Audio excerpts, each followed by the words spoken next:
नमस्कार मंडळी, मी माधुरी सोनटक्के स्वागत करते तुमचं माझ्या यूट्यूब चॅनलवरती, ज्याचं नाव आहे माधुरी चिले। तर मंडळी, आता चंद्रग्रहण लागणार आहे। तर चंद्रग्रहण होळीला आहे। तर होळीतनी या चंद्रग्रहणात महिलांनी कोणत्या गोष्टी करू नये किंवा या गोष्टी कराव्यात जाणून घ्या। कोणत्या गोष्टी करणं अत्यंत गरजेचं आहे आणि कोणत्या गोष्टी न करणं किती टाळाव्या लागणार आहे। तर महत्त्वाचे कोणते नियम तुम्हाला पाळावे लागणार आहे। तर त्या अगोदर चॅनलवर नवीन असणार तर चॅनलला सबस्क्राईब करा, बेल आयकनला क्लिक करा आणि व्हिडिओ स्किप न करता शेवटपर्यंत पूर्ण बघा। चला तर मंडळी, व्हिडिओला सुरुवात करूया। तर मंडळी, तुम्हाला तर माहीतच आहे, यंदाच्या वर्षी 2025 मध्ये पहिले चंद्रग्रहण मार्च महिन्यात होणार आहे।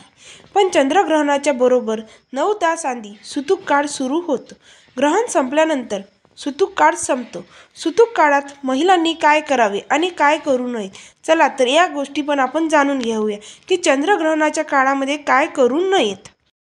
तर मंडळी, तुम्हाला तर माहीतच आहे, हिंदू धर्मामध्ये कोणत्याही महत्त्वाच्या कामासाठी चांगली वेळ पाहिली जाते। मान्यतेनुसार ग्रहणाच्या वेळ कोणत्याही प्रकारची चांगले कामे करू नये। ग्रंथानुसार सूर्यग्रहण आणि चंद्रग्रहण हे दोन्ही ग्रहण अशुभ मानले जाते। यंदाच्या वर्षामध्ये म्हणजेच 2025 मध्ये मार्च महिन्यात चंद्रग्रहण असणार आहे। चंद्रग्रहणाच्या वेळी महत्त्वाच्या कामामध्ये अडथळे येऊ शकतात। त्याच कारणाने आणि तुमच्या आयुष्यामध्ये प्रगती होत नाही। म्हणजे बघा, ग्रहणाच्या काळामध्ये तुमच्या घरामध्ये नकारात्मक ऊर्जा असते। चंद्रग्रहणाच्या काळामध्ये चांगले काम केल्यामुळे तुम्हाला त्याचे फळ मिळत नाही। धार्मिक श्रद्धेनुसार ग्रहणाच्या काळाला सूतक काळ देखील म्हणतात। ग्रहणाचा काळ अशुभ मानला जातो मंडळी। चंद्रग्रहणाच्या बरोबर 9 तास आधी त्याचा सूतक काळ सुरू होतो। ग्रहण संपल्यानंतर सूतक काळ संपतो। ग्रहणाच्या सूतक काळात महिलांना काय करावे आणि काय काम करू नये, ग्रहणाच्या काळामध्ये काही विशेष नियम सांगितलेले आहेत।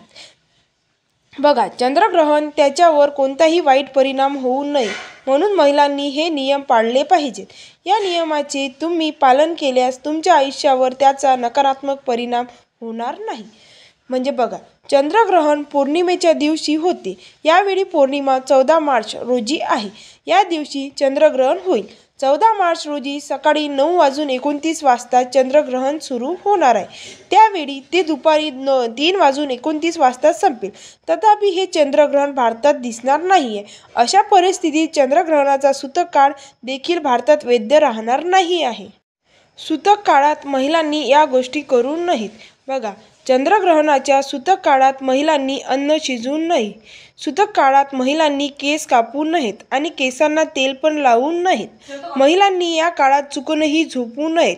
सूतकाच्या काळात महिलांनी मेकअप करू नये। चाकूसारख्या धारदार वस्तूंची कामे पण करू नका। सूतक काळात महिलांनी शिवणकाम किंवा भरतकाम करू नये। सूतक काळामध्ये अन्न सेवन करू नका। तर मंडळी, सूतक काळात महिलांनी या गोष्टी करा। म्हणजे बघा, सूतक काळात मेन म्हणजे गर्भवती महिलांनी घरीच राहावे। घरच्या खिडक्यावर जाड पडदे लावा, जेणेकरून ग्रहणाचे सकारात्मक किरण घरात प्रवेश करू नयेत।